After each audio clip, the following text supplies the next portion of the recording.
A conclave usually begins with the death of a pope or a death in the papacy. The Cardinal Camerlengo or Chamberlain verifies the Pope's death by calling out the Pope's Christian name 3 times. The use of striking the Pope's head 3 times with a small silver hammer is no longer practiced.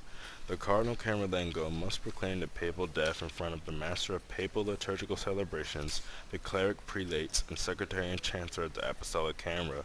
The Cardinal Camerlengo collects a papal ring and would destroy using the papal silver hammer, but in recent practices they have simply cut the ring in two. This was done to avoid forgery, but today it is more done out of tradition and symbolism. The Pope's body is then left out for 4 to 6 days so that people can make a pilgrimage to see the Pope's body.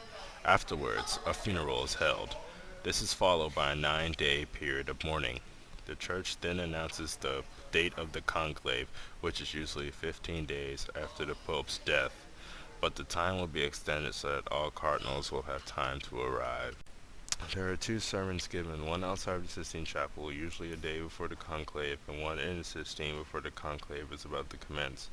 These 2 sermons usually outline the status of the Church and what kind of pope the Church needs. The morning of the conclave, the cardinals will gather in St. Peter's Basilica and celebrate the Eucharist in the morning. That following afternoon, they will come together in the Pauline Chapel of the Palace of the Vatican. Afterwards, they will walk to the Sistine Chapel while singing the Litany of the Saints and Veni Creator Spiritus. The cardinals will then take an oath to, if elected, defend the liberty of the Holy See, to maintain secrecy, and to disregard the instructions of secular authorities on voting. The oath will be read aloud first by the Cardinal Dean, and then the Cardinal Electors will take the oath in order of age, oldest to youngest.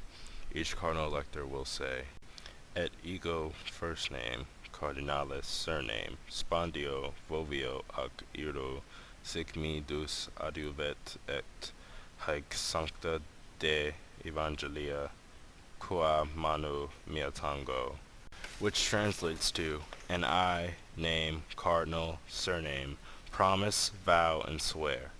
Thus may God help me in these holy gospels which I touch with my hand. Once all the electors have taken the oath, the master of the papal liturgical celebration kicks out everyone who is not a cardinal elector or conclave participant. Traditionally, the master of papal liturgical celebrations will stand at the door and shout, Extra omnes, Latin for everybody else, out, and closes the door. On the first day, only one ballot may be held in the afternoon. If no one is elected, there will be 4 elections on each successive day.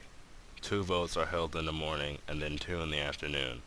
The conclave is suspended for a day, and an address is given by the senior cardinal deacon if 3 days pass and no pope has been elected. If another 7 ballots pass without a pope, a second address will be given by the senior cardinal bishop.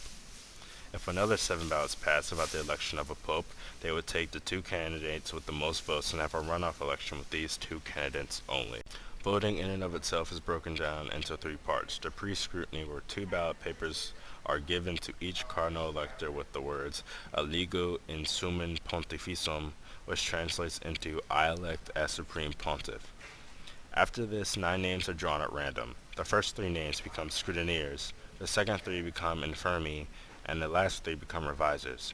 Like the oath, for each succession of 2 votes, there are new draws. Then, the scrutiny takes place, which is the actual voting portion. The cardinal electors, in order of age, oldest to youngest, go up to the altar and put in their vote.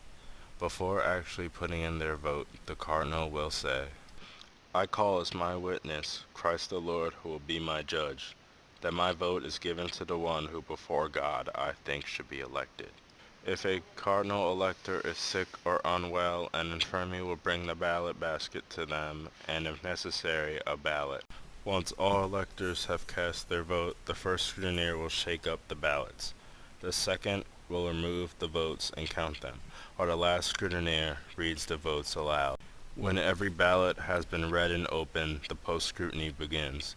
The scrutineers count up all the votes while the revisers check the ballots for any errors. If there is no pope elected through both votes in the morning or afternoon, both sets of ballots are burned, producing fumata nera, aka black smoke. If one of the votes results in a elected pope, they burn only that set of ballots, producing fumata bianca, aka white smoke.